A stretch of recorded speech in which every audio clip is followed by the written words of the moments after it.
let's talk about perspective.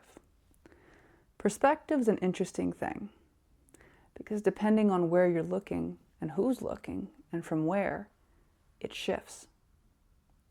And when we're talking about things like, objects, that's fairly easy to see, right? Over here, this looks small. But if I hold it like this, based on your perspective, this mushroom's giant to me. Now, what if we're talking about perspectives around ideology, around beliefs, around this world? It starts to get a little bit more interesting to explore, right? Whose perspective is the correct one? Because we're living in such a fascinating age right now, a time where so much information is available to us at our fingertips. You are able to hop onto YouTube and view this video at will. But when we are not aware of what we are consuming, visually, auditorially, or otherwise, then we may be ingesting and assimilating things that are adding to our influence. The influence of the belief structures we have, of the choices we make, of what we believe is possible. And while it's always our choice on what we choose, if we unconsciously allow the momentum of other perspectives to drive the ship of our own life, then we can end up in places that might feel disempowered, not quite where we imagine we would want ourselves to be. So, the wonderful news is that we all have the ability to shift that momentum, no matter where you are in your life. Because in any given moment, you're in the now moment. And the now moment has the access point where you can make a new choice of focus. Now, I'm Danielle Lynn, and I talk to dragon-loving people such as yourself who are choosing to be more discerning in their lives. And right now, as mentioned, we're in an age where information is so available. The higher skill, the higher gift is having the discernment to be able to scan and look at information and then decide with clarity what is applicable to you, what resonates with you, what's coherent with your core, and what to leave be. Now the thing is, when we're really, really feeling ready to peel back the layers of the story, what I find happens is there's a willingness to place everything on the pyre, so to speak. It's the place where we sometimes metaphorically see the phoenix finally burn up before it rises again. Whatever burns away, that wasn't you anyway. That wasn't yours to keep. Whatever remains, well, this is what is resonant to you at this moment. A willingness to see what remains when we let go of an attachment to a story is not only an act of deep courage, it's an act of deep wisdom and energy efficiency.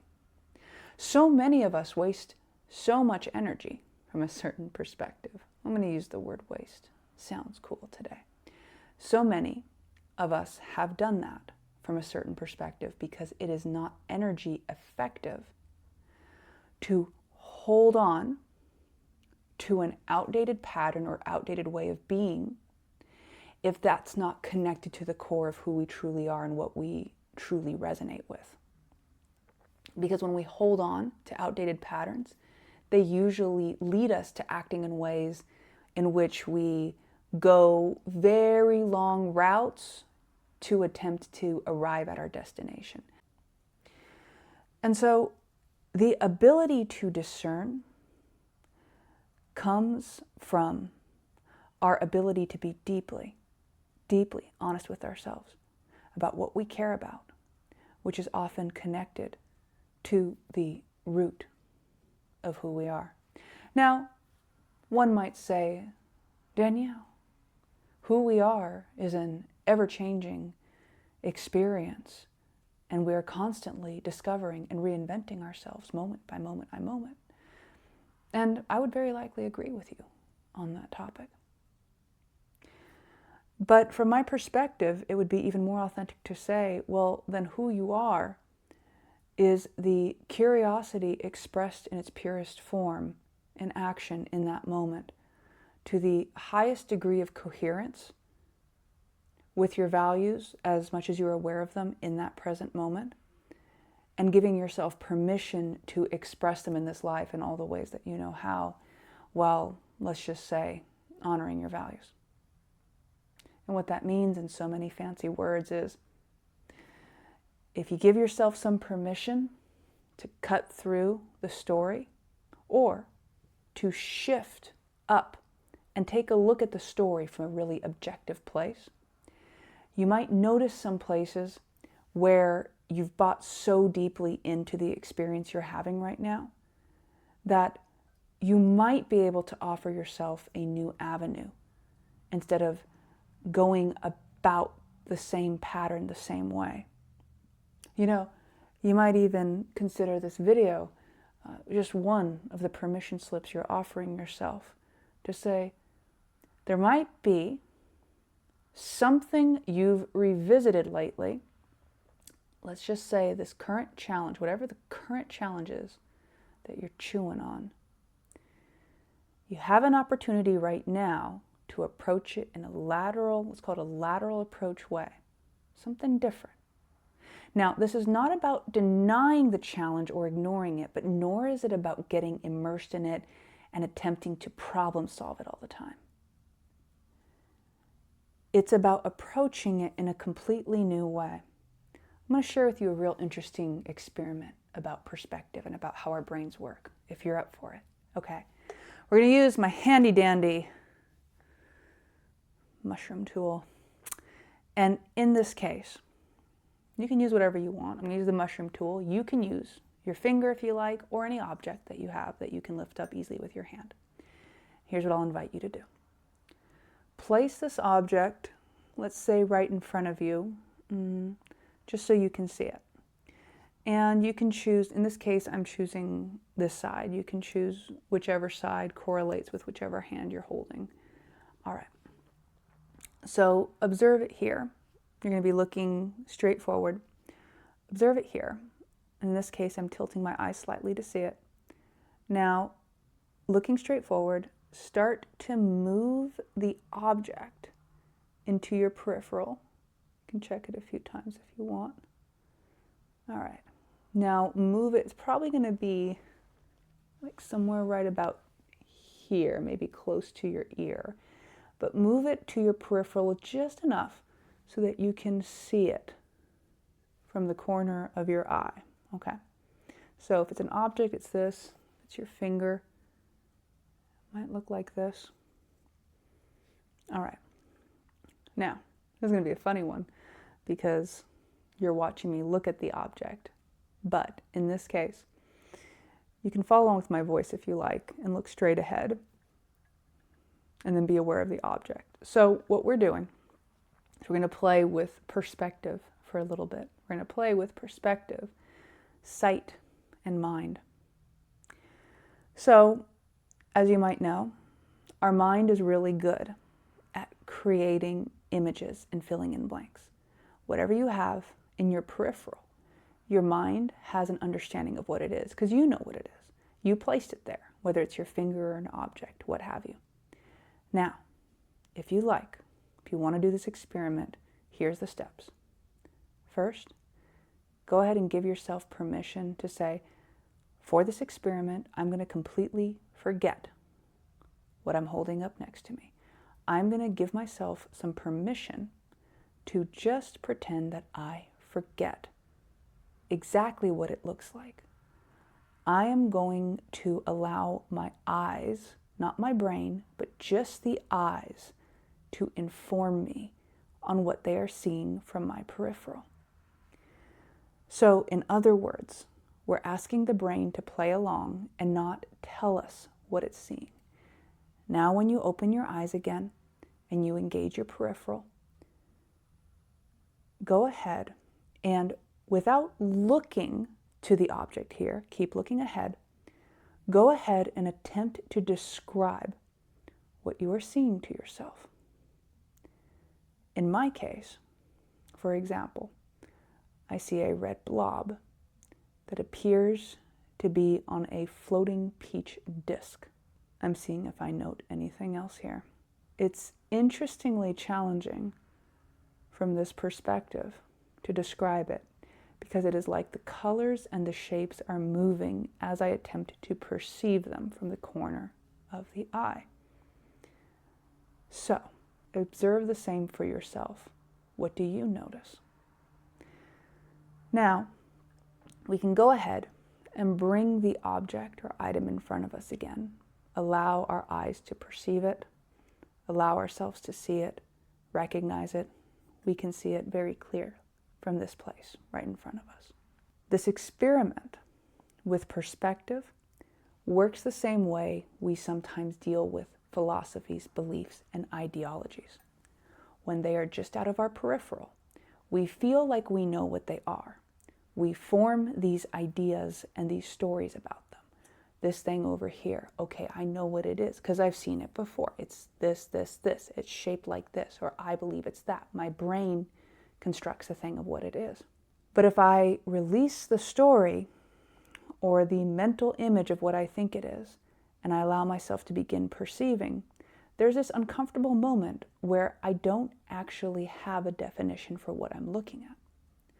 This place here is the place many of us can arrive at when we are willing to recall from our subconscious, which is what this is sort of emulating right here. We invite our subconscious to bring forward things without immediately attempting to define them by the brain.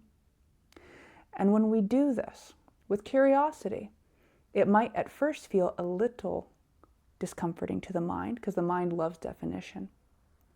But what this allows for is this allows for new inspiration to arise.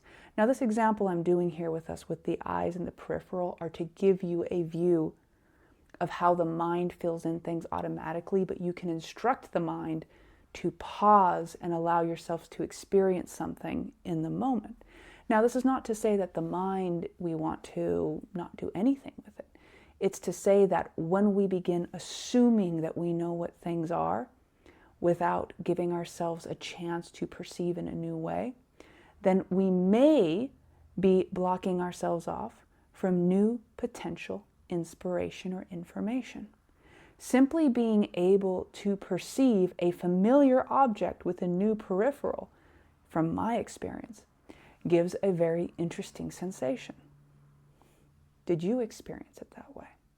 When we invite ourselves to ask, okay, from the perceptions that I have, what is true to me? What is ready to be seen? What is ready to be integrated? We can bring them from our peripheral. We can bring them from the subconscious and simply begin to look at them. And in the very beginning, they may seem a little formless. They may just be sensations that we have. But as we remember how to be in slight discomfort while being in the unknown, we start to remind ourselves at our ability to traverse between perspectives. Allowing yourself to navigate through temporary discomfort can be one of those, let's say, spiritual intelligence skill sets, because it allows you to not force a conclusion. It allows you to be in stillness, because sometimes the stillness is very peaceful and lovely, and sometimes it feels more uncomfortable than screeching chalk. And in this case, in the case of your life, when you present your challenges to this perspective inquiry, you start to find new ways of looking at old cycles. And really, that's what a lot of this time is inviting us to do. It's inviting us to have a lot more fun with the way that we're approaching things that we may have been doing the same way again and again. If you're feeling disinterested in things that you once found a lot of pleasure in, you're not alone. There are so many of us who are shedding things at this time. And you are being invited to shed what is complete for you as well. And the way we shed things that are complete is we simply stop feeding them energy. It honestly takes no energy at all, as far as I can see, to let go of things. It's actually a cease of energy to let something go. When we're grabbing onto something, taking energy to let go is a relaxing. Some people don't enjoy the word surrender. I can understand that. If you like, you can close your eyes temporarily. To close your eyes, you bring yourself into darkness. This is a sort of surrender. You are voluntarily shutting the light out. You are voluntarily pausing the receiving of information and going inward. This could be seen as a highly spiritual, highly potent act. And yet, it's one where you rest the eyes, once again, like letting go. So, letting go can appear to be very challenging, not because it involves energy, but because it involves the ceasing of energy towards things that you may have an incredible amount of momentum towards. And it may involve stopping the energy on things that consciously or subconsciously you may have some resistance to stopping, because perhaps there's a part of you that believes in stopping the energy of something may cause events or a cascading series of challenges that you don't want to face. So you may continue to make choices in favor of a momentum or pattern that's not ideal for you, because at the moment you may envision that you don't see another way. And this is where playing with perspective becomes a very powerful tool, because it neither requires you to deny the object or the challenge you are being with or the situation you're in, nor is it a judgment about it. It's an awareness that you are ultimately never stuck anywhere in truth. Even if you are, let's say, locked in somewhere from one perspective, there's always going to be another part of you that is free. Even if someone finds themselves in a seemingly oppressive pattern, the spirit is still free.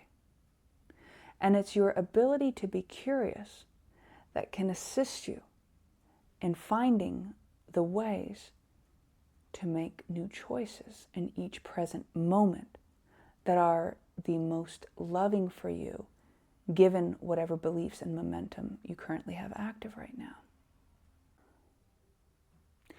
Your perception's a powerful tool, my friend.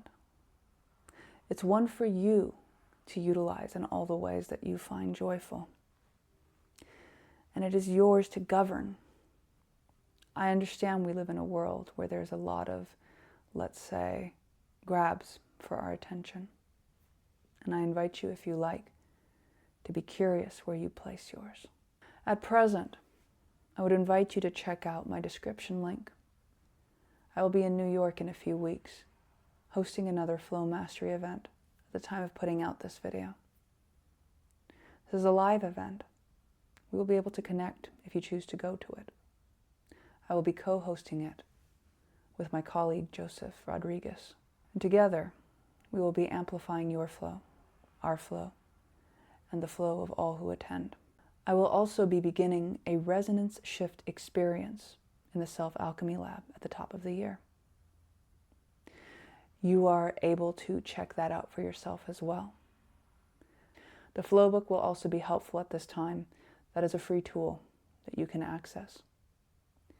In all cases, my friend, I appreciate our conversation today, as always. Please let me know what you're experiencing in the description, in the comments, and I look forward to our next communication together.